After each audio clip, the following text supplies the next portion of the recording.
Bien, buenas noches con todos nuevamente. Vamos a hoy día, ¿sí me están escuchando, delegados, no? Sí, doctor. Ya. Bien, vamos a ver hoy día la clase de rotura prematura de membranas, un tema muy importante.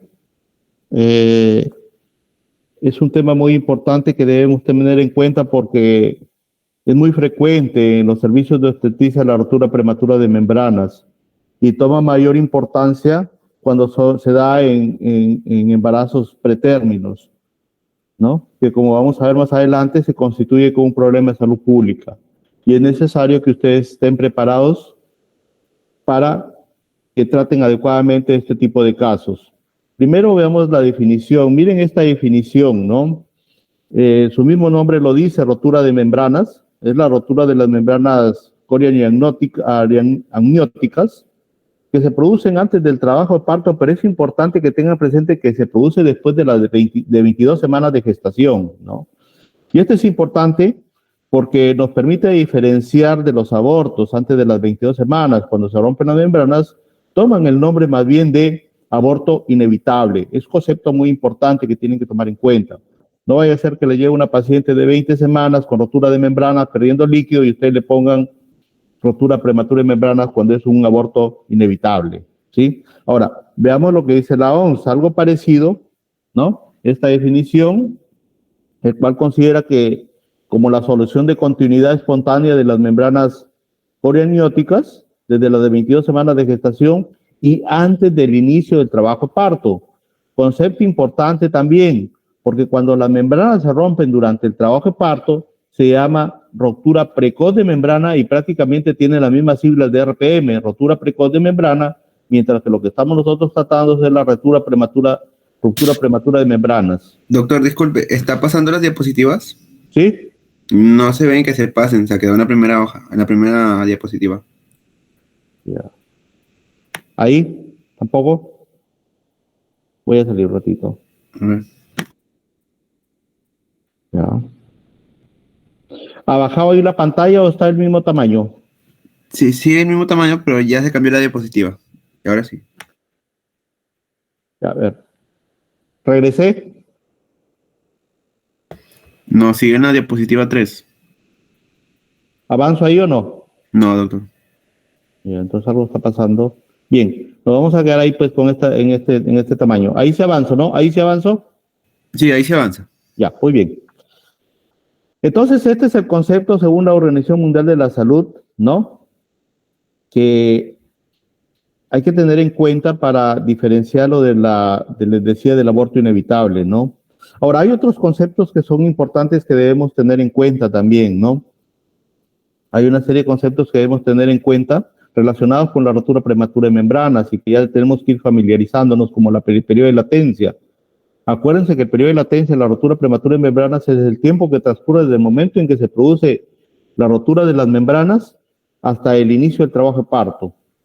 Entonces, ese se llama periodo de latencia. De tal manera que el periodo de latencia es inversamente proporcional a la edad gestacional. Es decir, cuanto más pequeño el feto, demora más tiempo en que inicie el trabajo de parto. Es diferente, por ejemplo, de 24 semanas, puede demorar hasta un mes en que se inicie el trabajo de parto. En cambio, en pacientes que se les rotan las membranas a las 35 semanas, puede ser dentro de los 7 días siguientes, ¿sí? Y a las 37 semanas, inclusive dentro de las 24 horas, ¿no? Eso se llama periodo de latencia. Otro concepto importante que siempre ustedes lo habrán escuchado es el periodo prolongado, que en realidad lo llamamos RPM prolongado, cuando el tiempo transcurrido entre la rotura de membrana supera las 24 horas. Y lo que les decía, la ruptura precoz de membrana, que ya es cuando se produce durante el periodo de trabajo de parto, específicamente en el periodo de dilatación, ¿no? Estos conceptos son importantes que los tomamos en cuenta porque los vamos a manejar.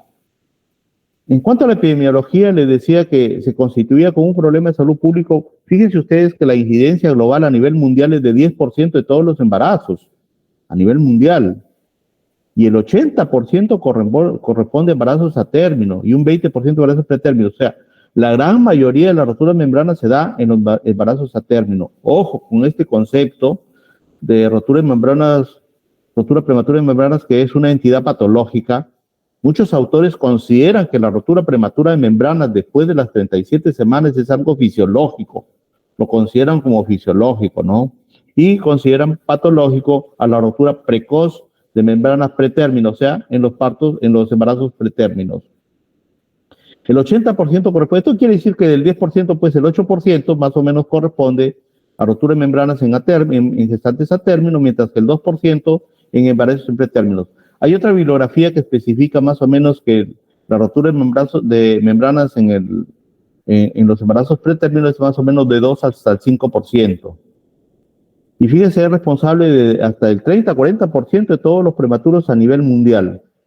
En el Perú es muy variable, por ejemplo, en María Auxiliadora, por ejemplo, hablan de un 10%, 15%, en la maternidad de Lima más o menos 9-10%, en San Bartolomé hablan un 18%, depende de la institución, pero los valores van del 4 al 18% de todos los partos.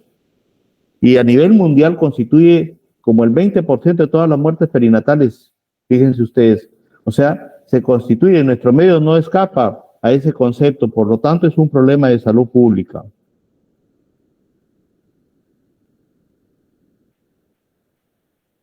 Esta es la clasificación. Los alumnos que habrán rotado, han tenido oportunidad de rotar en el servicio de obstetricia con mi persona, habrán escuchado que se les preguntaba a los internos y a los residentes cuál es la clasificación de rotura prematura de membranas.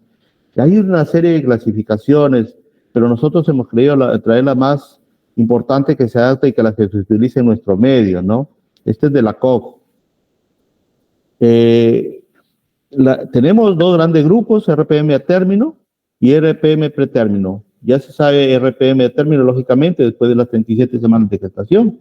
Pero el grupo más importante que nos interesa es el RPM pretérmino, con la sigla PROM, y que se producen antes de las 27 semanas de gestación. A su vez, la rotura prematura en membrana pretérmino se puede dividir en rotura RPM cerca del término, RPM lejos del término y RPM viable. Es decir, si la rotura se da entre las 34 a 36 semanas, 6 días o menos de 37 semanas, llamaremos rotura prematura en membrana cerca del término. Si la rotura se da entre las 24 y antes de las 34 semanas, llamaremos RPM de lejos del término. Y si se da antes de las 24 semanas, obviamente que entre las 22 y 24 semanas, llamaremos RPM previable. ¿Ya? Entonces, ¿por qué es importante estos conceptos de la clasificación? Porque de acuerdo a cada uno de ellos, a cada grupo, va a corresponder diferente tipo de manejo, ¿no? En algunas cosas, porque en el manejo en general casi va a ser el mismo para todos en los pretérminos, ¿no? Estos son factores, hay factores etiopatogénicos, factores predisponentes, factores, pero he querido traer esta clasificación de los factores etiopatogénicos en la cual consideran que la rotura es multifactorial y que entran factores mecánicos, químicos e infecciosos. En los factores mecánicos dice que son aquellos factores que provocan el adelgazamiento, ¿no? Y hay una apoptosis del tejido conectivo, ¿no? A nivel donde se produce la rotura de membranas. Los factores químicos son aquellos en los que intervienen las metaloproteinasas para degradar el colágeno, como por ejemplo el tabaco, que lo vamos a ver más adelante. Y un factor bien importante son los factores infecciosos, ¿no? También los factores infecciosos producen cierto tipo de sustancias, ¿no? Como la fosfolipasa C, que producen degradación del colágeno mediante la liberación de metaloproteinasas, ¿no? O produciendo la estimulación de la síntesis o la estimulación de la actividad, aumentando la actividad de las colagenasas, ¿no? Entonces, a grosso modo, estos son los factores etiopatogénicos, pero fíjense ustedes, estos son los factores predisponentes, ¿no? Para que se produzca RPM. La condición socioeconómica, epidemiológicamente se ha encontrado que es más frecuente la rotura de membranas en pacientes de bajo nivel económico.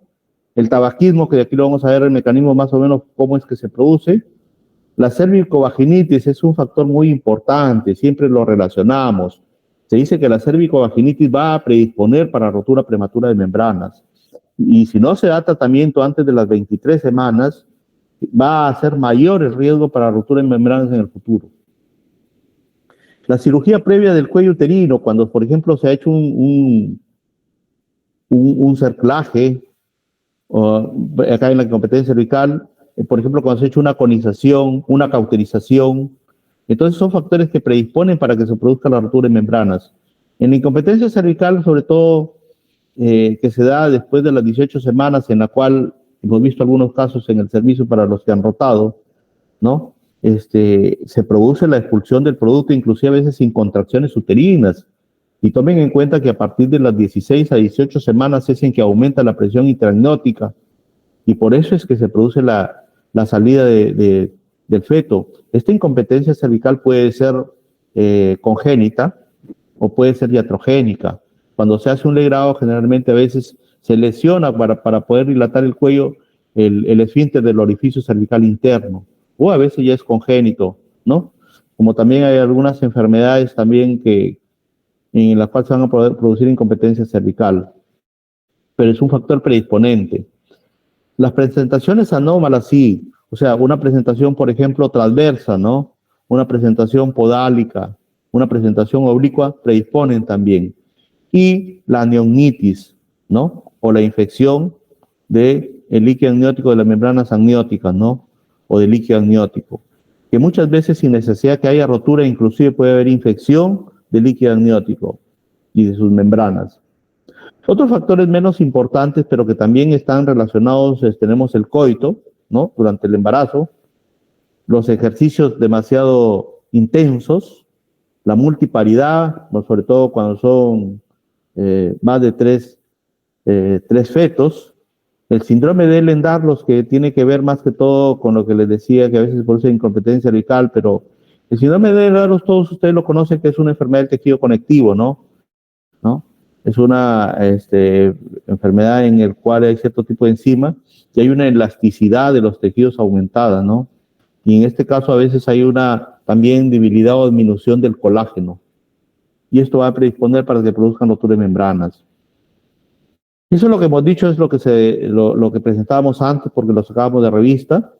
Esto de acá, principales eventos predisponentes, es importante que lo tengamos en cuenta porque este sí es de la última edición del Williams, ¿no? Es un trabajo que lo presenta Williams en la bibliografía por un autor, Dutta, y colaboradores, en el cual escribe en una revista de reproducción molecular humana, y él considera estos principales eventos predisponentes para que se produzca la rotura prematura de membrana: la infección intrauterina a la cabeza, el daño del ADN por estrés oxidativo, ¿no? Recuerden ustedes que los radicales libres a veces sobrepasan a la capacidad de la oxidativo del cuerpo para eliminar cierto tipo de sustancias, y estas sustancias van a dañar cierto tipo de proteínas, entre ellos al ADN. Y el envejecimiento celular prematuro. Además, refiere que hay otros factores predisponentes asociados, como ya lo hemos visto, el bajo estado socioeconómico, el índice de masa corporal, que muchas bibliografías lo refieren, cuando el índice de masa corporal es menor de 19.8, deficiencias nutricionales y consumo de tabaco. Esto es lo que tiene Williams, lo que dice Williams. Pero en la clínica, en la práctica, estadísticamente, se ha demostrado que los principales factores de riesgo son el antecedente de haber tenido rotura prematura de membranas en un embarazo previo, y así como también antecedentes de partos prematuros en embarazos anteriores, ¿no? Entonces, este es un factor muy importante, predisponente, de tal manera que cuando estamos haciendo la historia clínica y queremos prevenir rotura prematura de membranas, preguntamos a los pacientes si es que ha habido antecedentes de rotura prematura de membranas o antecedentes de parto pretérmino, ¿no? Para poder tomar las medidas correspondientes desde todo punto de vista, si hay infección de vías urinarias, si hay infección cervicovaginal, qué sé yo. Entonces, es importante que tengamos en cuenta que cuando se les pregunte cuáles son los principales factores de riesgo, los principales factores de riesgo son el antecedente de RPM y de rotura prematura de membranas. Bien, antes de ingresar a estudiar en sí la pérdida de líquido amniótico, primero vamos a ubicarnos cómo es que está dispuesto las membranas y el líquido amniótico en la placenta. Fíjense ustedes en esta figura, tenemos a la placenta que se compone del famosa torta placentaria, ¿no? Que es el tejido trofoblástico y las membranas amnióticas. Y las membranas amnióticas que es como una bolsa en el cual está el líquido amniótico y el feto. Aquí tenemos el cordón umbilical.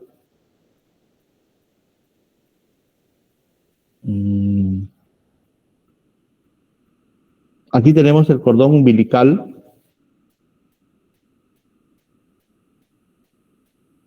Este es el cordón umbilical, ¿sí?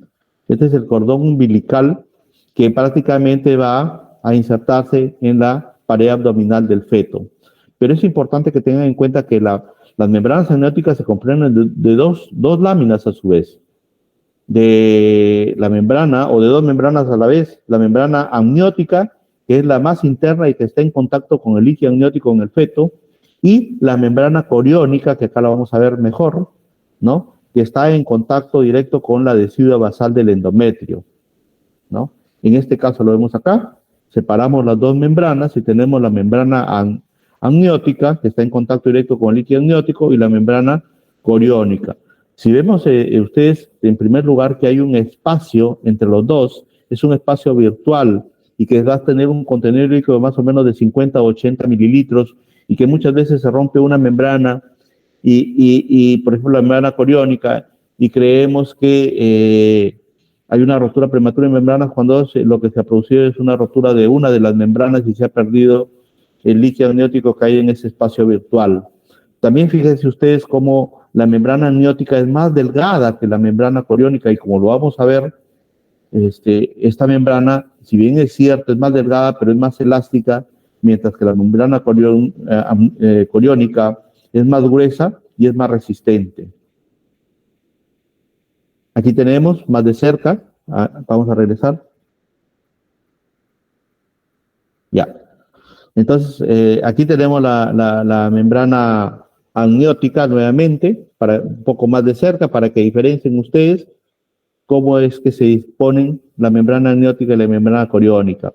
Siempre es importante esto que tomen en cuenta, sobre todo cuando tienen un parto y visten a las membranas, de que estén las dos membranas, tanto la coriónica como la amniótica, que estén completas, porque se quedan restos de estos y van a predisponer para una endometritis. Esta es una figura en la cual vamos a ver la disposición de cómo las membranas se sobreponen sobre la adhesiva basal del endometrio. Acá está el miometrio, el endometrio, sigue la membrana coriónica y el amnios. Fíjense que entre el amnios y el corión hay un espacio virtual, y al igual que en el corión y la adhesiva hay un espacio virtual antes de las 16 semanas, y que va a ser importante para un diagnóstico diferencial, que ahora lo vamos a ver más adelante. Bien, visto eso, vamos a ver las propiedades fisiológicas y anatómicas de las membranas rápidamente, en forma general. Bueno, tiene dos propiedades, la de resistencia y la elasticidad, ¿no? De tal manera que va a permitir cierto estiramiento de deformidad. Las propiedades que le dan la resistencia son las fibras de colágeno, y las propiedades que le dan la elasticidad es la elastina, la proteína elastina. Y anatómicamente está formado por dos capas, como lo hemos visto. El amnios, que es más delgado, que tiene un grosor de 0.02 a 0.5 milímetros, mientras que el corión es más grueso y tiene un grosor de 0.04 a 0.6 milímetros. Y fíjense ustedes cómo el amnion, a pesar de que es más delgada, tiene 5 capas, mientras que el corión tiene 3 capas. Y es importante que conozcamos cada una de ellas. Hay un concepto importante que lo tienen que tomar en cuenta. Anteriormente, y algunas bibliografías todavía lo mencionan, que el lugar donde se produce la rotura de membranas es una región físicamente pobre, estructuralmente pobre, y que generalmente se ubica por encima del cuello, ¿no? Y a esta zona se le llama la zona de morfología alterada, que es donde se va probablemente a producir la rotura de las membranas, ¿no? Esta está por encima del cuello.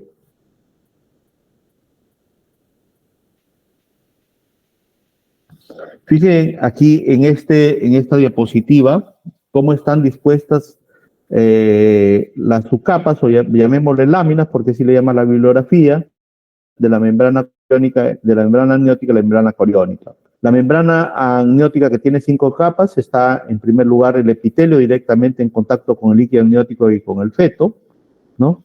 La membrana basal, luego sigue la capa compacta, que es la capa más importante, que es prácticamente la estructura anatómica del ágneos, la capa fibrolástica y una capa interna o esponjosa.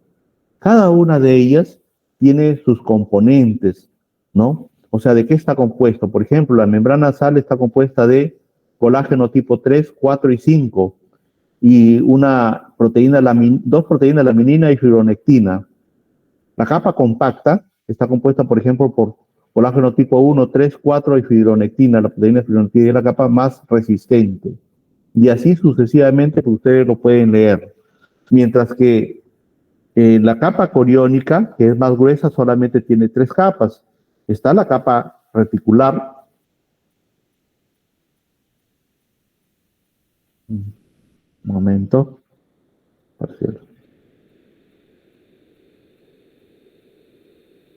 Bien, entonces decíamos que en la capa, el ágneos tiene 5 capas: la capa epitelial, la membrana basal, la capa compacta y la capa fibrolástica, ¿no? Dentro de la más importante, la capa compacta, que es la estructura, la que da la estructura de estructura de soporte a la membrana amniótica. Y veíamos los colágenos que existen en cada una de las capas y algunas proteínas. Y decíamos que el corión está compuesto por 3 capas: la capa reticular, la membrana basal y el trofoblasto, ¿no? En la capa reticular, por ejemplo, está compuesto de colágeno tipo 1, 3, 4, 5 y 6 y proteoglicanos. Y así sucesivamente las demás capas, ¿no? Pero en la siguiente diapositiva vamos a ver que, aparte de la composición de la matriz extracelular de estas membranas, vamos a tener los inhibidores de estos compuestos, de estos colágenos o estructuras. Mire, fíjense, en esta diapositiva vemos nuevamente la disposición de las capas, el ágneos y el corión, con cada uno con sus capas, y vemos acá que, aparte de tener sus correspondientes moléculas que la componen, ¿no? Sin embargo, también está en el extremo derecho de su pantalla, van a ver también ustedes a los inhibidores tisulares de la metaloproteinasas, ¿ya? Entonces, estos son inhibidores tisulares de la metaloproteinasas. Esta es la composición, y lo que hemos estado viendo anteriormente acá es la composición. En esto de acá, aparte de la composición, vemos las metaloproteinasas, que son enzimas que degradan al colágeno y a la sustancia, algunas sustancias como la elastina, ¿no? Y su contraparte, que son los inhibidores tisulares de las metaloproteinasas, ¿no? Van a inhibir para que no se produzca la degradación de estas fibras de colágeno o estas moléculas, ya sean de proteínas o las de colágeno. Fíjense acá. Entonces, cada uno con su correspondiente grupo que le corresponde. Las metaloproteinasas son enzimas, son una familia de 25 enzimas dependientes de zinc, y que van a tener su acción específica en cada sustrato. Por ejemplo, en el colágeno se le llama coleconasas, en la elastina, las que degradan a la elastina se llaman elastasas, ¿no? Y así sucesivamente, ¿no? Y es importante porque aquí vamos a hablar de ellas. Estas son las funciones de la membrana corioniagnótica. Tiene varias funciones, ¿no? O sea, uno lo ve en forma fría nomás a la membrana y cree, la membrana está protegiendo al bebé. No. Aparte de la protección ante los traumatismos abdominales que pueden producirse en la madre, también va a permitir el desarrollo de las extremidades fetales y de los pulmones, porque se expande y permite que el feto pueda moverse y así desarrollar sus miembros inferiores y miembros superiores, así como los pulmones con los movimientos respiratorios que hace. Permite mantener el control de la temperatura. Secreta cierto tipo de moléculas, y sintetiza y secreta cierto tipo de moléculas que van a intervenir inclusive en el trabajo de parto, ¿no? Tiene receptores para señales hormonales para el inicio del trabajo de parto. Mantiene la homeostasis y el metabolismo del líquido amniótico. Protege al feto durante el trabajo de parto y principalmente protege frente a infecciones, ¿no? Por eso yo siempre les digo a las pacientes, porque las pacientes cuando llegan al consultorio y, por ejemplo, uno les dice, póngase los óvulos porque tiene una infusión importante que le puede producir rotura de membranas, la paciente tiene temor porque piensa que va a tocar al feto o que va a dañar las membranas, ¿no? Pero fíjense ustedes cómo las membranas protegen contra la infección, ¿no? De tal manera que no va a permitir tanto físicamente como también bioquímica o inmunológicamente, ¿no? Bien, uno de los puntos importantes es la fisiopatología, que hasta la actualidad no está bien dilucidada, pero fíjense cómo ha evolucionado la fisiopatología. En los años 76, ¿no? Se decía que la rotura de la RPM se producía por un aumento de la presión intrauterina, ¿no? Y que estas eran producidas por las contracciones uterinas aumentadas y por el estiramiento repetido que se da por el crecimiento del feto, ¿no? Ese es en el año 1976. Ya en los años 80, importantísimo, algunos autores demostraron o encontraron que las membranas amnióticas donde se producía la rotura tenían menos colágeno. Y en los años 90, Malax es el que describe la zona de morfología alterada extrema que ya le hemos descrito. Y lo importante, en el año 1996, Ley propone que hay un fenómeno de apoptosis, que es lo que ahora apunta el Williams en su última edición, ¿no? Con degradación de la fracción ribosomal y activación de las metaloproteinasas. Estos conceptos que actualmente se mantienen, apoptosis y la presencia de metaloproteinasas para la degradación del colágeno, ¿no? Y es a los fines de los años 90 en que se le da bastante importancia a la infección, ¿no? Porque se cree que crea una microbiota o un microambiente propicio para que se produzca la rotura de membranas, ¿no? Que de aquí lo vamos a ver cómo es que se produce la rotura de membranas por el proceso de infección. Esta es la fisiopatología actual. Primero hay que tener en cuenta más o menos que el colágeno es el componente más importante, ¿no? De la matriz extracelular, tal como lo era en el cuello para el trabajo de parto, recuerden ustedes. También en las membranas amnióticas y en casi todos los tejidos, el colágeno es el componente más importante. En este caso, en la membrana le va a dar la fuerza tensional para mantener al embarazo, ¿no? Contener al líquido amniótico y al feto. Se dice que se vincula o que está relacionada con un aumento de la apoptosis de los componentes de la membrana celular y que hay un aumento de las metaloproteinasas, o sea, de las enzimas que degradan a las proteínas y al colágeno, ¿no? Tanto en las membranas como en el líquido amniótico.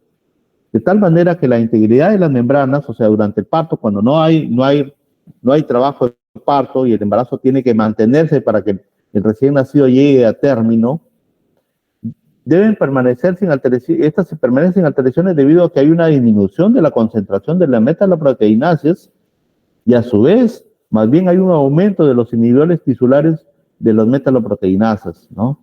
De tal manera que cuando se va a producir la RPM se invierte y aquí sí más bien van a disminuir los inhibidores tisulares de las metaloproteinasas para que aumenten las metaloproteinasas y puedan degradar a los colágenos, a las filas de colágeno y a las proteínas.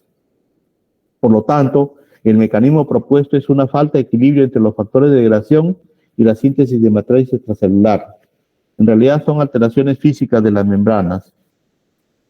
En cuanto a la etiopatogenia, que ya lo vimos al inicio, fíjense ustedes que proponen que la etiopatogenia sea por alteración de las propiedades físicas de las membranas. Y en primer lugar ponemos a la infección porque se ha relacionado bastante, ¿no? Inclusive se ha demostrado ya, como de aquí lo vamos a describir. También se dice que en la etiopatogenia hay una isquemia también, ¿no? Del tejido a nivel de las membranas. Esto va a producir una liberación de prostaglandinas, así también como de interleuquinas la 6 y la 8 en la microcirculación biocitaria, como en las membranas fetales, lo que va a producir la rotura prematura de membranas, ¿no? más que todo las prostaglandinas porque van a producir contracciones uterinas y van a aumentar la presión intraamniótica. Además, cuando hay metrorragia, también va a predisponer, porque hay un aumento de la trombina y del hierro, ¿no? A nivel de la zona coriodecidual, que van a activar a las metaloproteinasas para que graben a las proteínas y al colágeno, ¿no? También se ha descrito que la sobredistensión de las membranas produciría una elevación de la interleuquina 8, ¿no? Y de la citoquina llamada factor amplificador de células pre-beta, ¿no? Para que de esta manera se produzca un aumento de las metaloproteinasas y se produzca la rotura de membranas. Fíjense entonces cómo es que el tabaquismo, ¿por qué el tabaquismo predispone o puede producir rotura de membranas? Porque produce una quimiotaxis de los leucocitos que se encuentran a nivel de la región coriodecidual, ¿no? Y estos leucocitos van a producir una liberación de las tasas e inactivación de inhibidores de las metaloproteinasas, ¿no? De los inhibidores tisulares de las metaloproteinasas. Es el mecanismo por el cual se ha propuesto que el tabaquismo puede producir rotura de membranas. Este es el síndrome de respuesta inflamatoria fetal, ¿no? Aquí está un poco congestionado, pero aquí lo vamos a escribir en el siguiente esquema. Aquí lo escribir en el siguiente esquema.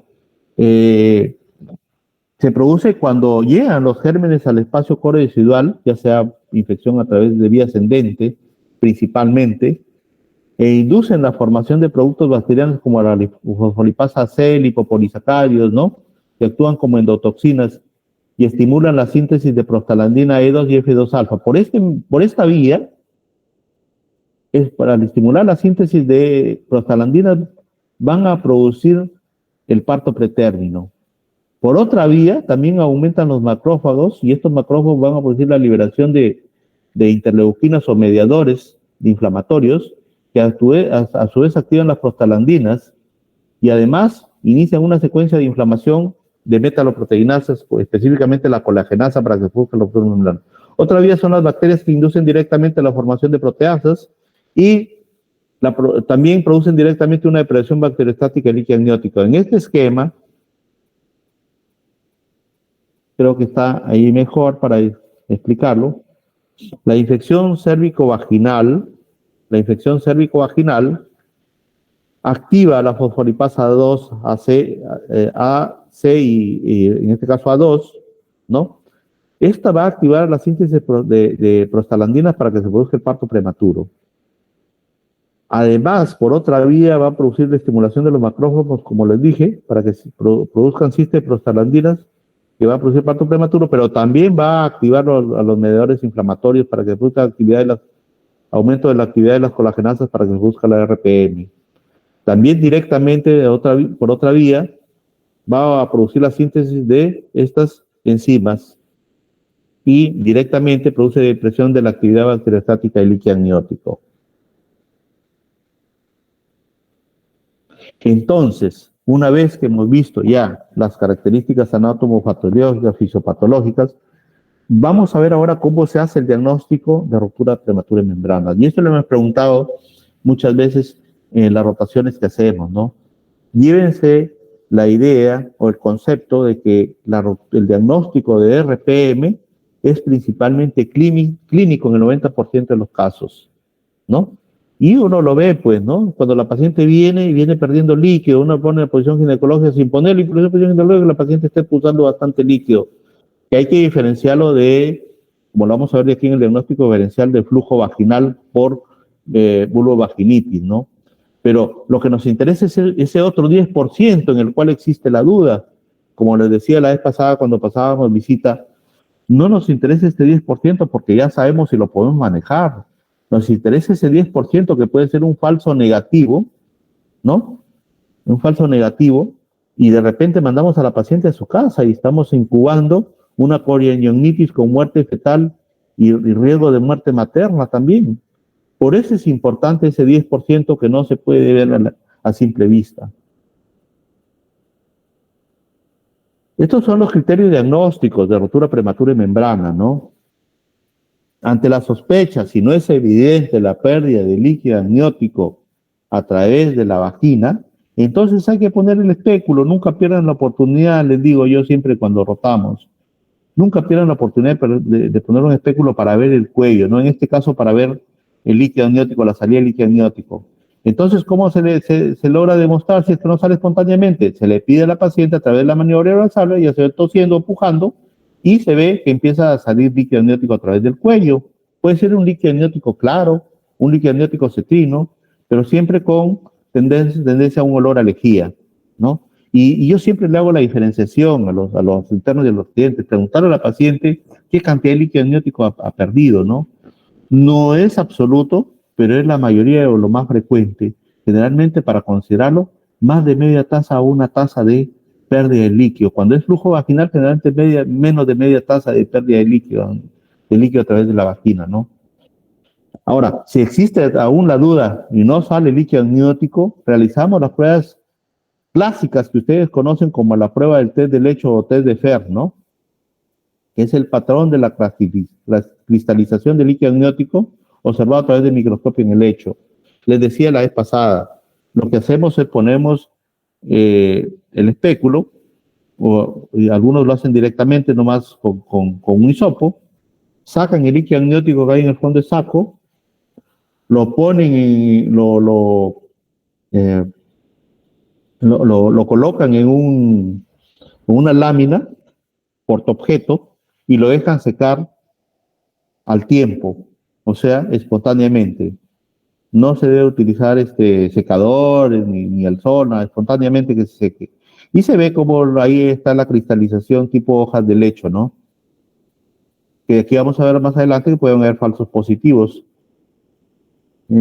Otra prueba que se puede utilizar y que también muchos lo utilizan es la prueba del papel de nitracina, ¿no? El viraje de un color amarillo que es el papel original, y uno le pone al líquido amniótico y se convierte en un líquido verdoso, y cuando está bien alcalino un papel verdoso a un papel inclusive bien azul, que es lo característico de que en realidad ese medio o ese líquido amniótico es un líquido alcalino, ¿no? Más o menos de 6 hasta 7 de pH, ¿no? Mientras que la vagina está en 3.5 a 5 o a 5.5 inclusive de pH, ¿no?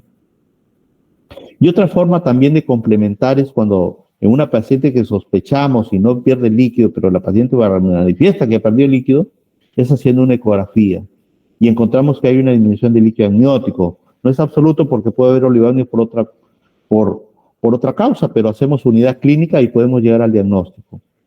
Ninguno de los criterios mencionados son excluyentes, o sea, ninguno de ellos, porque no los encuentre, va a decir que no hay pérdida de líquido.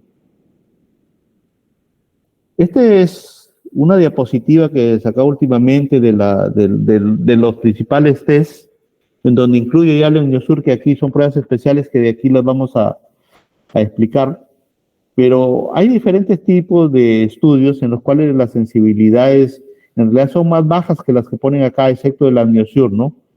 No, hay unos que ponen 50 a 70% de la nitracina, del FER le ponen de 60 a 80% y así sucesivamente, ¿no? Lo que sí es importante que diferenciemos el Amniosur, ¿no? Y el Actipron, que aquí lo vamos a ver, que sí tienen una alta sensibilidad y una alta especificidad, ¿no?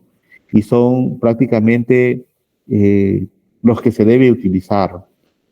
El gol estándar se le decía, no está acá escrito, pero le voy a explicar. El gol estándar para ver la pérdida de líquido amniótico, y siguen poniéndolo como gol estándar, pero que ya se ha dejado de utilizar porque es invasivo, es la instilación. A través de una amniocentesis, tipo de amniocentesis, se instila cierto tipo de líquidos. Algunos instilan, por ejemplo, el índigo de carmín, otros el azul de Evans, otros utilizan fluorescina y le inyectan en un pozo de líquido amniótico y mandan a la paciente a caminar, ¿no? Y le ponen un pañal. Al cabo de media hora, revisan el pañal y si se ha pintado ese color, significa que es rotura prematura de membranas. Pero se ha dejado de utilizar porque es invasiva, puede predisponer para para desprendimiento de placenta, para infección, entonces ya no se utiliza tanto. Pero es importante que ustedes lo sepan. Estos son unos falsos positivos del test de nitracina, fíjense.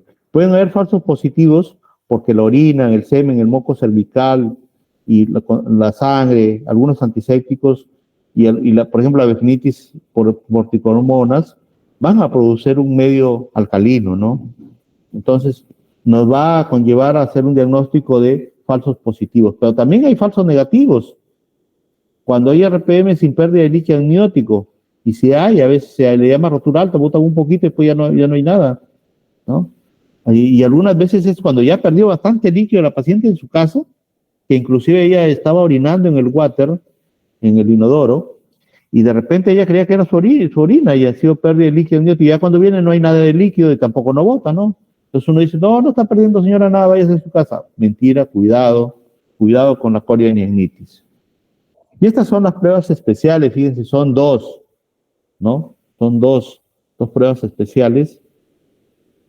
Y le decía a los residentes y a los internos que sí existía otra prueba que ellos no la habían revisado, y es verdad. Esta es la prueba de Agnisure, ¿ya? Que es la microglobulina placentaria alfa 1. Para que no se confundan, porque uno se confunde, cuando ve las siglas, relacionen ustedes, ¿no? Agnisure, de AM, microglobulina alfa, ¿no? Le llaman microglobulina alfa placentaria, o placentaria alfa 1, o alfa placentaria 1, ¿no? ¿Y por qué se caracteriza esta prueba? Bueno, es una prueba de inmunocrotomografía, ¿no? Que detecta los trazos o la sustancia a la microglobulina, que en realidad es una glicoproteína, ¿ya? Y que se encuentra en la secreción cérvico-vaginal, pero en escasa cantidad. Más o menos hay, fíjense ustedes, en la secreción vaginal hay de 0.0, una concentración de 0.2 a 0.5, ¿no? En cambio, en el líquido amniótico hay concentraciones de 2.000 a 25.000. El límite de detección en que empieza a ser positivo es con mayor de 5 nanogramos por mililitro, miren. En cambio, lo encontramos nosotros con 0.2 a 0.5 nanogramos por mililitro en la secreción cérvico-vaginal, ¿no? Mientras que altas concentraciones en líquido amniótico. Por eso es que es una prueba fidedigna, con alta sensibilidad, ¿no? Y hay muy bajas concentraciones, casi nada en sangre, semen y orina. Por eso es que no hay disminuyen los falsos positivos, ¿no? Y la sensibilidad puede llegar hasta el 98, 94, 98%, y la especificidad inclusive hasta el 100%. Igual con el actipron. El actipron, que es la proteína, estas son las siglas, proteína de unión al factor de crecimiento similar a la insulina tipo 1, actipron. Aquí ya no es una glicoproteína, pero es el mismo principio. A través de inmunocromatografía se dosa una proteína, ¿no? Se detecta una proteína.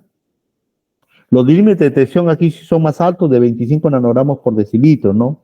Y los valores que están en la secreción vaginal van de 5 a 10 nanogramos por decilitro, ¿no?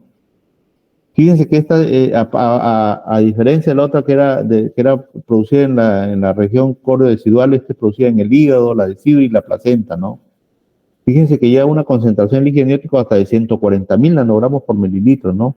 Y está ausente en el sangre, en los tejidos alcalinos, que nos pueden hacer errar, ¿no? O confundir con falsos positivos. Tiene una sensibilidad igual de 74 a 100% y una especificidad hasta el 98%. Hicieron estudios para ver cuál de las dos era mejor, y se llegó a la conclusión que el Agnisure era mejor, no tanto, pero era mejor que el actipron. Y este es el diagnóstico diferencial que ustedes tienen que tener en cuenta de rotura prematura de membranas, porque muchas veces nos vamos a confundir. En la leucorrea, sobre todo en el hongo, recuerden que el hongo forma como grumos, es como un quesillo. Los que han visto algún quesillo alguna vez o alguna leche cortarse y por tiempo de quedarse ahí, la parte sólida prácticamente se va a aislar de la parte líquida, de tal manera que se va a producir un suero, ¿no? Y que muchas veces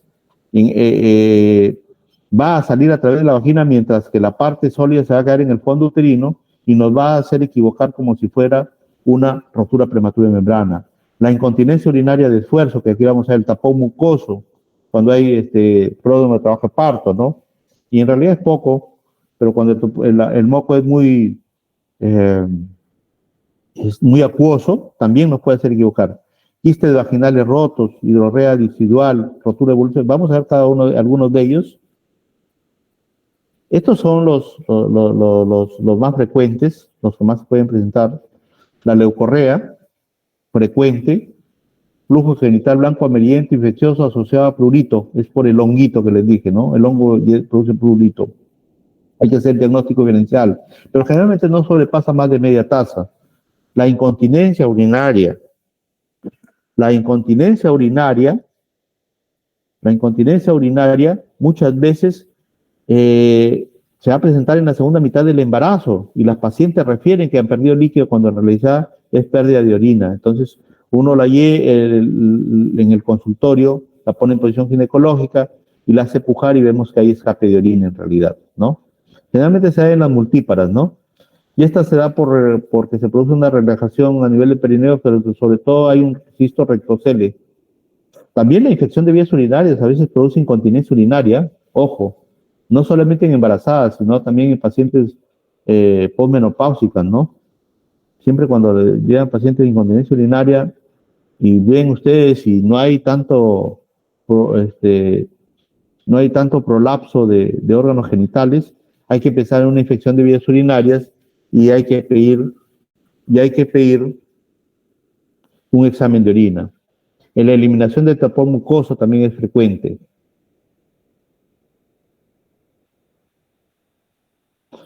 Otros menos frecuentes tenemos la rotura de quiste vaginal, ¿no? Ustedes recuerden que existe los famosos quistes de Garner, que se producen en la vagina, generalmente en las paredes laterales, anterolaterales, ¿no?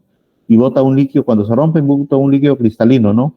Entonces uno pone el espéculo y tiene que observar la cavidad que ha dejado. Es una cavidad pequeña en realidad, la rotura de ese quiste, ¿no? Para hacer el diagnóstico diferencial. Y este es el concepto importante de hidrorrea decidual, fíjense ustedes. Se da en la primera mitad del embarazo, generalmente entre las 16 y 18 semanas, ¿no? Y a veces es sanguinolento, ¿no? Y se produce porque la decidua parietal y el corio se unen de tal manera que ese espacio que vimos en la lámina de las membranas, y donde se está el biometrio, se van a unir y ese líquido que está ahí se va a perder. Y es muy frecuente que a las 16, 18 semanas la paciente va a venir bien asustada con pérdida de ese líquido, ¿no? Hay que tomar en cuenta la hidrorrea decidual siempre. Y la rotura de la bolsa amniocoreal, lo que les decía, ¿no? Que entre la membrana amniótica y la membrana coriónica existe un espacio virtual con una presencia de líquido más o menos de unos 50, 80, 60, 80 mililitros de líquido, ¿no? Y que no es líquido amniótico. Bien, una vez que hemos hecho el diagnóstico diferencial, estos son los análisis de laboratorio que tenemos que pedir: hemograma, proteína C reactiva, cultivo de líquido amniótico, cultivo de secreción vaginal y urocultivo. Importantísimo cada uno de ellos para poder hacer el manejo respectivo.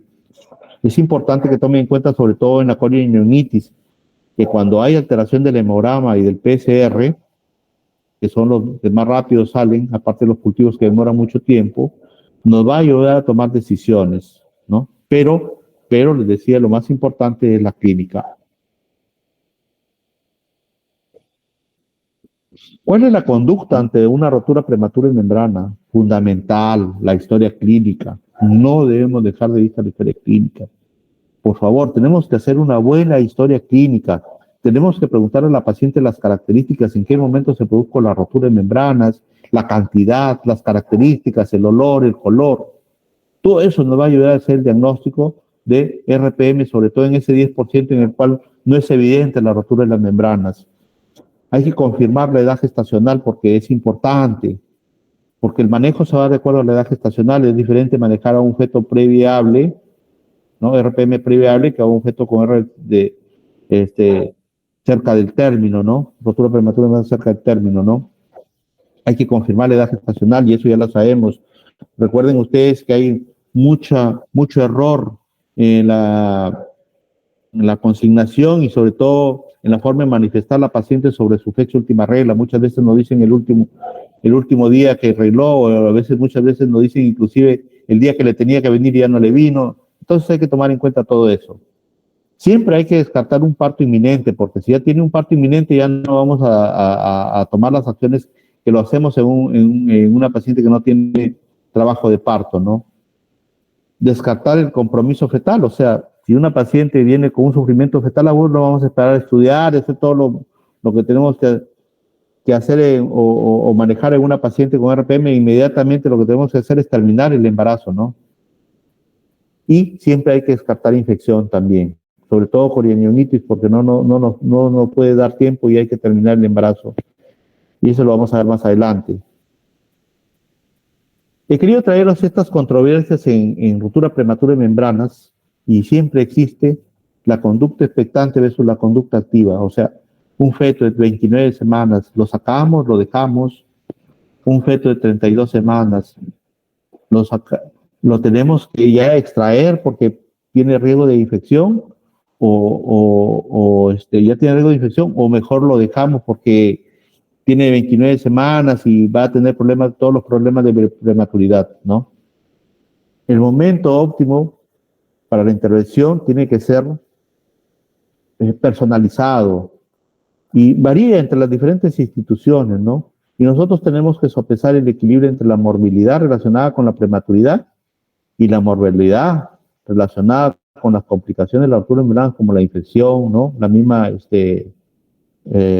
la infección, la corionionitis, por ejemplo, tanto en la madre como en el feto, ¿no? Este concepto lleven sobre, y lo es que lo que aplicamos nosotros. La COG sugiere, sí o sí, la terminación del embarazo cuando la rotura prematura de membranas se produce después de las 34 semanas.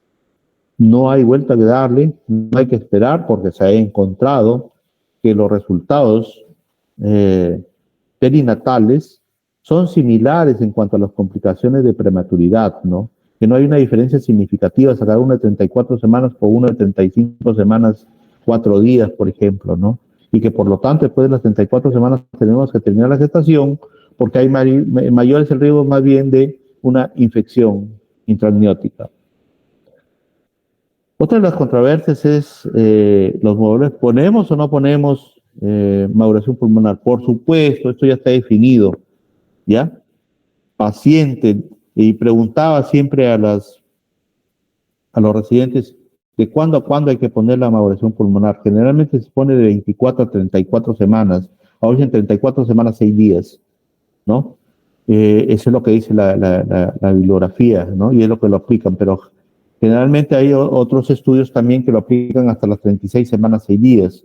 En el caso de nosotros en la práctica privada, en el hospital sí, nos llenamos la boca a todos los asistentes y decimos, no, hasta las 24 o 34 semanas nada más, y eso hacemos. Pero, a ver, ando a operar a una paciente de 35 semanas si no le maduren los pulmones en la clínica. Le pones, de todas maneras le ponemos.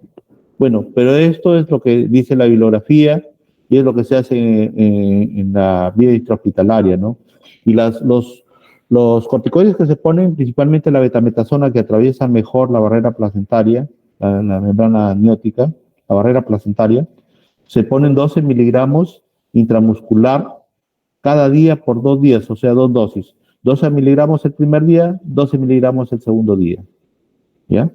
Generalmente vienen en ampollas de 6 miligramos, ¿no? Entonces ponemos 2 ampollas juntas, ¿no? 2 ampollas el primer día, 2 ampollas el segundo día. Y la maduración pulmonar se da después de las 24 o 48 horas de haber puesto la última dosis. La hexametasona, que también es buena, ¿no? Pero que tiene menos efectividad que la betametasona, pero también da resultados. Esa se debe dar 6 miligramos 2 veces al día, o sea, cada 12 horas por 4 dosis. O sea, 6 miligramos cada 2 horas el primer día, 6 miligramos cada 2 horas el segundo día, ¿no? 4 dosis. Igual, para que tenga respuesta, tienen que haber pasado 24 o 48 horas después de la última dosis. Por eso es que las pacientes que tienen riesgo de parto pretérmino o que tenemos que sacar antes de tiempo, tenemos que prever desde cuándo poner el corticoide, porque no lo vamos a poner ya en horas antes de que le hagamos la cesárea, no va a servir de nada o de poco. Algunos le ponen también porque dicen que de todas maneras hace algo. Este es importantísimo, este es importantísimo. no pierdan la oportunidad de poner antibióticos a una rotura prematura de membranas pretérmino. Rotura de membranas pretérmino. Aquí no va a decir rotura de membranas, pero es rotura de membranas pretérmino. ¿Por qué? Principalmente por esto, porque retarda el parto de 48 horas hasta 7 días y te da tiempo para poner el corticoide y madurar los pulmones de ese feto, principalmente por esto.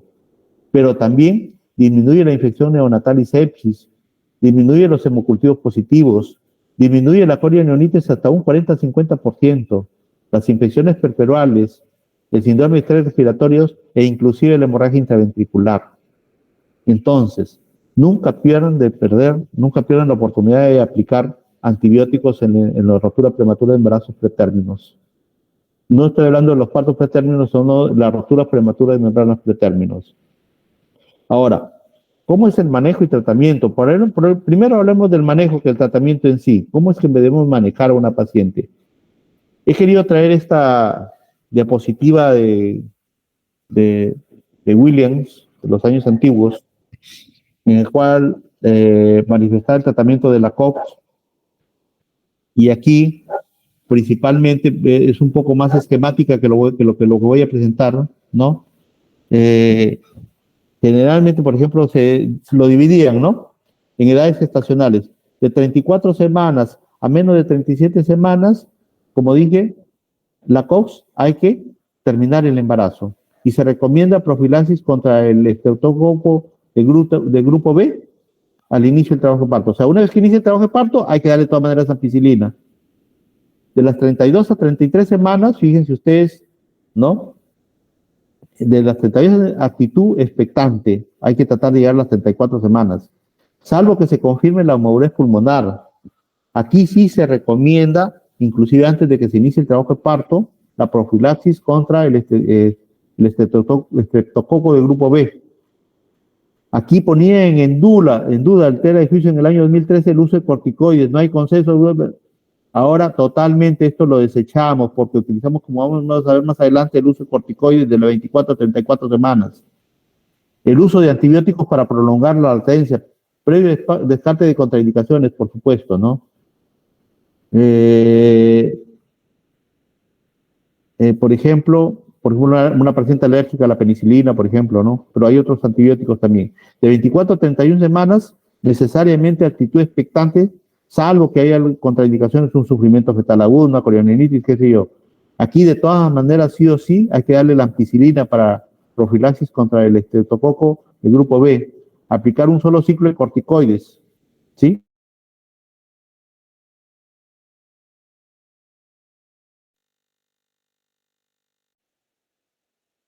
Decía que se perdía el efecto, por ejemplo, de la betametasona, se aplicaba X día y a la semana siguiente hay que aplicarle nuevamente porque se perdía el efecto, pero eso es mentira. Se hicieron estudios y se encontró que se mantenía ese efecto corticoide, ¿no? Por eso es que ahora se aplica un solo ciclo y a veces se llama dosis de rescate cuando se pone la mitad de un ciclo, ¿no? Que aquí lo vamos a ver más adelante. El uso de tocolíticos sí está contraindicado, no hay consenso, no se debe utilizar tocolíticos.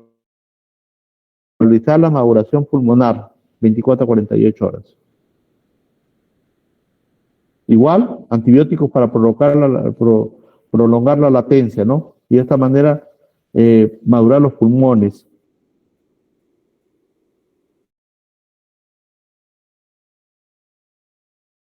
Hay que dar una orientación de la paciente, ¿no? Una actitud expectante o inducción del parto, depende cómo se llegue de acuerdo con los familiares.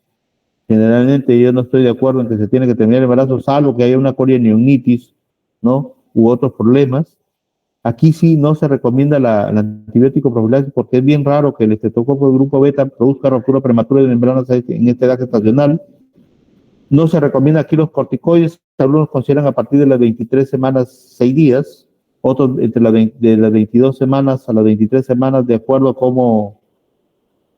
cómo se presente el contexto del cuadro clínico, pero en realidad antes de las 24 semanas no se recomienda el uso de corticoides. Y los antibióticos solamente se usan para prolongar la latencia. Hasta ese momento todavía los datos eran incompletos. Este de acá sí es de la COX del año 2019, prácticamente de lo último. Y ojo, que he querido traerlo tal como está. Sé que se ve todo abultado, todo, ¿no? Los conceptos están apretados, pero es importante porque lo quería traer tal como está para explicárselo, ¿no? La COG da recomendaciones de nivel A, de nivel B.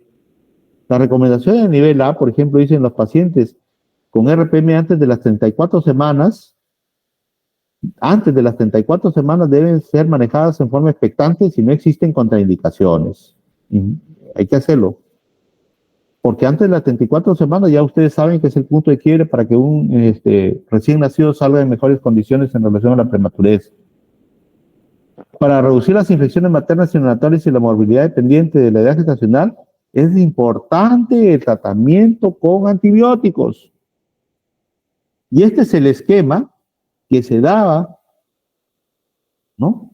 O que da, como es la ampicilina y la eritromicina, endovenoso los primeros 48 horas. Ampicilina 1 gramo endovenoso cada 6 horas, por 48 horas, eritromicina 500 miligramos endovenoso cada 6 horas, y después se sigue con amoxicilina y eritromicina vía oral, ¿no? Hasta 7 días de tratamiento. En mujeres, en pacientes menores de 34, en RPM menores de 34 semanas. En las mujeres, RPM pretérmino y un feto viable que son candidatas para la profilaxis de infecciones estreptococos, es decir, cuando tienen grupo B, hay sospecha del estreptococo grupo B, se debe recibir durante el trabajo de parto la ampicilina para evitar la transmisión vertical, ¿no? A pesar de que se le haya puesto en tratamientos anteriores. Siempre es recomendable entre las 24 y 34 semanas, lo vuelvo a recalcar, el uso de corticoides, ¿no? Y como les decía antes, las 23 semanas de gestación que están en riesgo de parto prematuro en los siguientes 7 días, o sea, si yo me proyecto, esta paciente en los siguientes 7 días puede producirse parto, entonces hay que ponerle corticoides. Y esto es importante, que también ustedes seguro ya lo habrán visto en la clase de trabajo de parto pretérmino. El sulfato de magnesio está indicado en las pacientes menores de 32 semanas como una sustancia de un factor de neuroprotector fetal, ¿no? De tal manera que se disminuye las lesiones a nivel cerebral, ¿no? La leucomalacia paraventricular, la parálisis cerebral, ¿no? Entonces, siempre tener la oportunidad de aplicar sulfato de magnesio si se va a terminar el embarazo en las 24 horas siguientes. Estas son las recomendaciones de nivel B. A las mujeres de 37 semanas de gestación o más, hay que esperar. O sea, se rompieron las membranas, dentro de las 24 a 48 horas, la mayoría, casi el 80-90%, arranca el trabajo de parto. Aquellas que no presenten trabajo de parto, hay que inducir el parto, siempre y cuando tenga todas las condiciones, ¿no? Para parto vaginal, ¿no? Ahora, si a las 34 semanas o más se produce la rotura de membranas, siempre se recomienda el parto de todas maneras, como ya lo hemos dicho, según la COG, como lo vimos en lo del año 2013, en el artículo 2013, ¿no? En la guía del 2013. En el caso de roturas prematuras de membranas pretérmino con trabajo de parto activo, no se ha demostrado que no se parar el trabajo de parto, salvo que queramos hacerlo para latencia, para aplicarle los corticoides, ¿no? Y madurar los pulmones, ¿no? Y las recomendaciones de nivel C, por ejemplo, dice que no se debe manejar las pacientes pues ambulatoriamente, estas pacientes, porque son de bastante riesgo de infección, ¿no? Así que no se recomienda.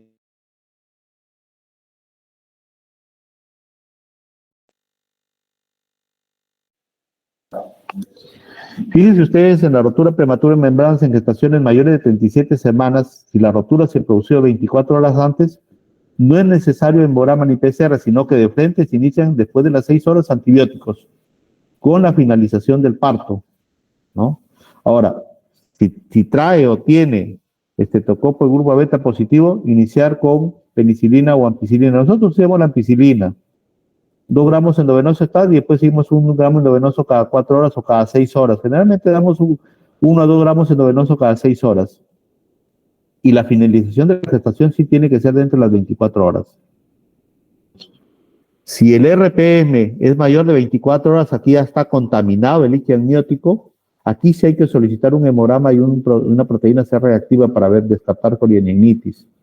Hay que iniciar la antibioticoterapia sí o sí con ampicilina, 1 gramo, 2 gramos endovenoso cada 2 horas, o ceftriaxona 1 gramo endovenoso cada 2 horas. Cualquiera de los dos antibióticos, pero es un RPM en una paciente mayor de 37 semanas, un solo antibiótico, ¿no? Y la finalización de la gestación, ¿no? Según las condiciones éticas, puede ser cesárea o puede ser parto vaginal. Aquí viene, no el problema, sino la parte más importante que debemos conocer para manejar las pacientes de rotura prematura, embarazos pretérminos, ¿no?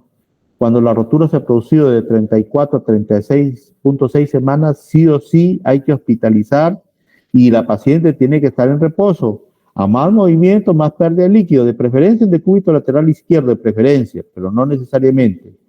Hay que hidratarle y, ojo, no tacto vaginal, el tacto vaginal. La vez pasada lo dijimos en la rotación, ¿no? A través del tacto vaginal se arrastran los microorganismos, ¿no? Desde la vagina hacia el cuello uterino y por ende hacia la cavidad amniótica. Aquí sí hay que iniciar sí o sí los antibióticos profilácticos de amplio espectro. Siempre y hasta ahora se utiliza ampicilina y gentamicina y algunas veces acitromicina, ¿no? Entonces, y lo siguen utilizando algunos, la mayoría de servicios, 1 gramo endovenoso cada 6 horas, la gentamicina 160 cada 24 horas endovenoso y acitromicina 1 gramo vía oral stat. Agarramos estreptococo y gram positivos con ampicilina, agarramos gentamicina gram negativos, agarramos con la acitromicina el aureoplasma urolítico, el micoplasma minis, ¿no? Pero, esto es importante, pero en los últimos años se han hecho muchos estudios y algunos autores, como por ejemplo el Grupo Río, llegaba a la conclusión y decía, pero aquí no estoy cubriendo anaerobios. Entonces propusieron este esquema que es mejor y da mejores resultados. Se trazona 1 gramo endovenoso cada 2 horas. La eritromicina, fíjense, 500 miligramos vía oral, no necesitas endovenoso, ¿no? Que sustituye la eritromicina. El sol 500 miligramos vía oral cada 8 horas, que se pueden dar hasta por 7 días. Lo damos hasta por 7 días. Este es el esquema que estamos utilizando en el servicio, por ejemplo, de Cayetano Heredia y en la mayoría de servicios en los cuales han tenido la oportunidad de tener acceso a este trabajo de investigación, ¿no? O alguna ponencia de los autores del Grupo Río, ¿no? Y aquí lo que les decía, la corticoterapia debe ir sí o sí hasta las 34.6 semanas, desde las 24 a las 34.6 semanas. Aquí no está indicada la tocólisis. Si la paciente arranca el trabajo de parto, ok, más bien aquí debe terminar el embarazo ya con 34 semanas. Solicitar los análisis correspondientes, como ustedes lo ven, estudio líquido amniótico, el PCR, ecografía estética es fundamental para ver el estado del feto y el líquido amniótico. Y se debe terminar la gestación de entre las 24 horas siguientes si hay maduración pulmonar o por inducción o cesárea. Aquí generalmente se termina el embarazo sí o sí, como lo dijimos anteriormente.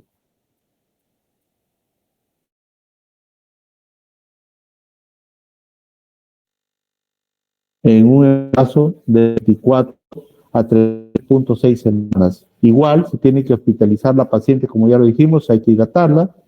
También se restringen los partos vaginales, se usa un apósito vaginal para ver la pérdida de líquido, y aquí sí el manejo es expectante, menos de las 34 semanas el manejo es expectante, salvo que existan contraindicaciones.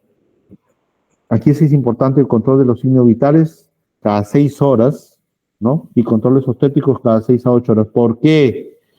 Porque ya les dije, como vamos a ver, la corionitis, el diagnóstico tiene mayor sensibilidad cuando es clínico, cuando hay taquicardia materna, taquicardia fetal, pérdida de líquido amniótico con mal olor, etc. Sí o sí hay que manejar, hay que iniciar con antibióticos profilácticos, ampicilina, igual el esquema antiguo, por 48 horas, y como les digo, luego con tiramoxicilina, pero lo que se ha propuesto y que se está utilizando es el esquema nuevo, la ceftriaxona, la claritromicina y la metronidazol, tal como lo habíamos descrito ya.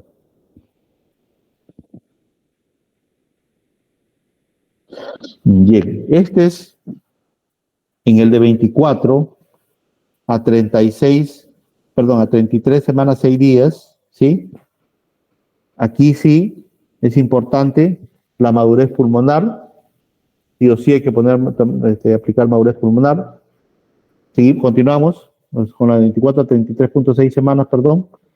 Aquí sí o sí maduración pulmonar y hay que terminar la gestación o inducción si es que se llega de preferencia a las 34 semanas o se muestra la madurez pulmonar. Si no hay madurez pulmonar, manejo expectante.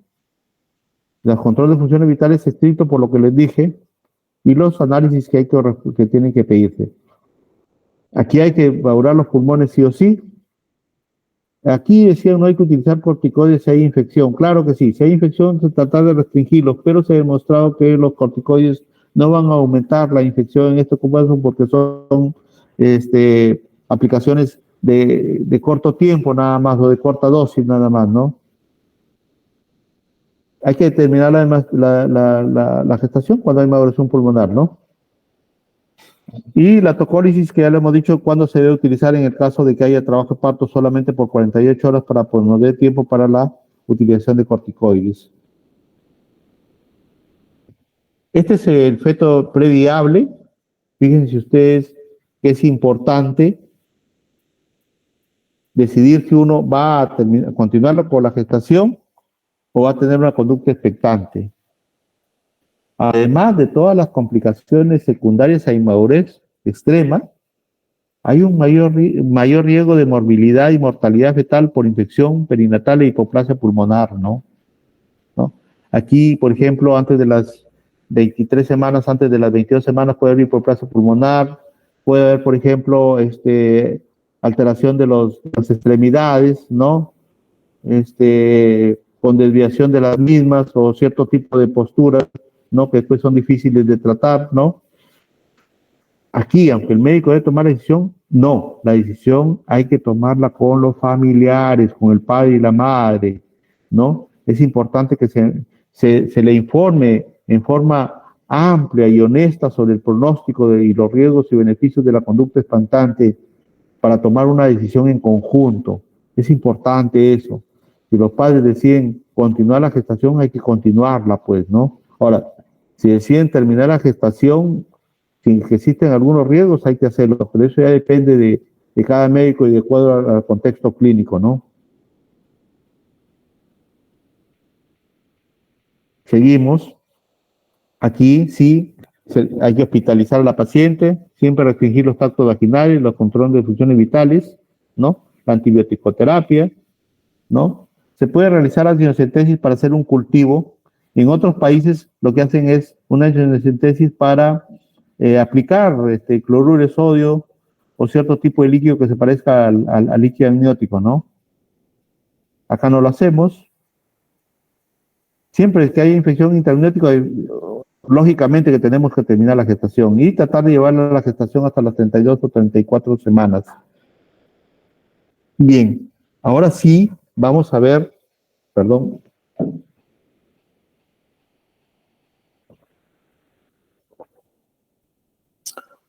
Vamos a ver las complicaciones fetales. Hay complicaciones fetales y complicaciones maternas por rotura prematura de membranas. Estas son las complicaciones fetales que pueden haber: infección del feto, un síndrome de respuesta inflamatoria sistémica, como ya lo hemos dicho. Lo que nosotros hemos visto es respuesta del síndrome de respuesta inflamatoria sistémica para que se rompan las membranas, pero también la respuesta inflamatoria sistémica, como su mismo nombre lo dice, para ciertos órganos, con lesión de ciertos órganos blancos, ¿no? Como los pulmones, como el cerebro, como el corazón, etcétera, ¿no? Complicaciones de la prematurez, todas las complicaciones de la prematurez, la hipoplasia pulmonar, deformidades ortopádicas, como lo dijimos, y hasta puede llegar a la muerte fetal. Mientras que en la madre, perdón, esta es la del recién nacido. Los recién nacidos pueden tener distrés respiratorio, enterocolitis necrotizante aguda, con hemorragia intravesicular, pueden nacer con sepsis, hipoglicemia, secuelas neurológicas y deformaciones ortopédicas. Y viene nuestro tema, las complicaciones maternas. Y dentro de ellas la que vamos a tratar es la corionionitis. Pero cuando se produce la rotura de membranas puede haber también un desprendimiento prematuro de placenta en el momento en que se rompe, porque hay una descompresión brusca que también puede desprenderse la placenta. También puede haber infección puerperal después del parto, puede haber una endometritis por el antecedente de rotura prematura de membranas, que puede llegar inclusive a sepsis y hasta muerte materna, tanto en la corionionitis como en la infección puerperal. Fíjense ustedes que se dice que hasta un 20% de las pacientes con rotura de membranas llega a ser corionionitis. Y los gérmenes más frecuentes no es la Escherichia coli, no. Lo más frecuente es Mycoplasma hominis, Uroplasma urolítico y Fusobacterium. Después ya viene Escherichia coli, Enterococo, bacterias, inclusive a veces hongos, ¿no? Y infección puerperal, la incidencia va entre 0 a 29%, a veces no hay, en algunas instituciones, en otras instituciones en las cuales no había un buen manejo, puede llegar hasta el 29%, que puede llegar a endometritis, sepsis y shock séptico inclusive. Es nuestro motivo de seminario, creo. Bien, vamos a hablar en forma somera de la corionionitis, ¿no? Que es una complicación de la rotura prematura de membranas, y es a lo cual todos los ginecobstétricas tenemos temor llegar a esto, porque se puede perder tanto al feto como a la madre, sobre todo a la madre también, ¿no? La corionionitis es, como su mismo nombre lo dice, una infección tanto del líquido amniótico como de sus membranas, ¿no? Que lo contienen. Y tiene diferentes nombres, puede llamarse infección intraamniótica, anionitis, ¿no? De aquí vamos a ver la diferencia, y puede ir acompañada de una ruptura prematura de membranas, o no necesariamente para que se produzca infección o corionionitis, tiene que haber rotura prematura de membranas. Con membranas intactas también se puede dar corionionitis, aunque es lo menos frecuente, lo más frecuente es en la rotura prematura de membranas. Estos son algunos conceptos para que diferenciemos. Cuando hablamos de infección intraamniótica, estamos diciendo porque hemos encontrado un cultivo de positivo de líquido amniótico, ¿no? A través de una amniocentesis, ¿no? Y decimos una corionitis clínica cuando encontramos fiebre y otros los signos correspondientes que acompañan a la fiebre en una corionitis, como taquicardia materna, taquicardia fetal, líquido amniótico purulento o con mal olor. Y llamamos corionitis histológica cuando lo vemos en la anatomía patológica, ¿no? Porque hay un infiltrado leucocitario de las membranas fetales y del tejido trofoblástico de la placenta, ¿no? Estas preguntas de examen, siempre vienen las preguntas de examen, ¿cuál es la vía de infección? Porque se produce la corionionitis o la infección del líquido amniótico, ¿no?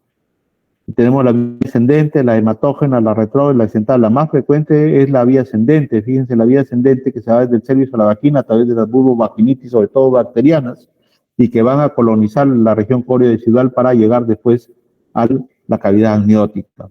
También puede ser vía hematógena a través de placenta, por ejemplo, pacientes con un problema dental, infección dental, con una apendicitis, por ejemplo, ¿no? Puede llegar también a través de vía hematógena. Vía retrógena a través del peritoneo por las trompas, ¿no? Por ejemplo, también una peritonitis, ¿no? Accidental por procedimientos quirúrgicos en la amniocentesis, por ejemplo, no se toman los cuidados adecuados, ¿no? O, por ejemplo, en tratamientos de operación, por ejemplo, de las meningoceles que se realizan a partir de antes de las 26 semanas, ¿no? En el cual se abre la cavidad amniótica, saca el amniótico, se pone un depósito y se empieza a operar, y después nuevamente se administra nuevamente ese líquido amniótico y se cierran las membranas amnióticas y el útero, ¿no? Y tengan en cuenta que la vía más común es la vía ascendente. La corionionitis clínica se presenta en el 5 a 20% de los pacientes con rotura prematura de membranas, como ya dijimos, ¿no? Los indicadores clínicos definen el diagnóstico. Primero, la fiebre es fundamental. 38 grados centígrados acompañado puede ser leucocitosis con un hemograma con mayor de 15.000 leucocitos por milímetro cúbico, taquicardia materna mayor de 100 latidos por minuto. Hay una hipersensibilidad o dolor uterino, irritabilidad o dolor uterino, flujo de líquido amniótico turbio y con mal olor, y taquicardia materna. Nosotros monitorizamos la taquicardia materna, taquicardia fetal y el flujo de líquido amniótico. Pero también no hay que perder de vista la hipersensibilidad uterina y la leucocitosis, que tiene menos sensibilidad que la parte clínica en sí. Este es el tratamiento de la corionionitis. Siempre hay que terminar la gestación de entre las 6 a 12 horas siguientes del diagnóstico. No hay que esperar. Aquí se termina la gestación sí o sí. Si no, se nos muere la madre y el feto. La vía del parto, por favor, debe ser de preferencia vaginal si la paciente tiene todas las condiciones. ¿Por qué? Porque al realizar una cesárea prácticamente voy a contaminar todos los tejidos y puede producirse una sepsis más rápidamente que la evolución misma en sí de la rotura misma, de la infección de la rotura misma en sí. Aquí hay que dar antibiótico, terapia múltiple, no hay que dudar. Puede usarse, hay varios esquemas. Puedo utilizar ampicilina con gentamicina, ¿no? Eran negativos, aerobios y eran positivos, eran negativos, ¿no? Y anaerobios. Ampicilina, gentaclina. Lo que más se utiliza es clindamicina, anicacina. Otro esquema es cetrazona, gentamicina y metronidazol. Generalmente cetrazona con gentamicina. Cuando es cesárea, siempre hay que agregar algo para los anaerobios como metronidazol o un antibiótico para los anaerobios como la metronidazol y el clindamicina endovenoso. Bien, este es el tratamiento de la corionionitis, pero lo importante es hacer el diagnóstico en forma inicial, ¿no? Y además terminar la gestación sí o sí dentro de las 6 a 2 horas siguientes con la consiguiente acción inmediata de utilizar los antibióticos o empezar a administrar antibióticos para de esta manera salvar la vida de las pacientes. Muy bien, jóvenes. La clase, recuerden que siempre cuando hay una rotura prematura de membranas traten de evitar el tacto vaginal, porque siempre habrá alguien adentro quien va a reclamar y les va a llamar la atención. Eso es todo. Si hubieran algunas preguntas.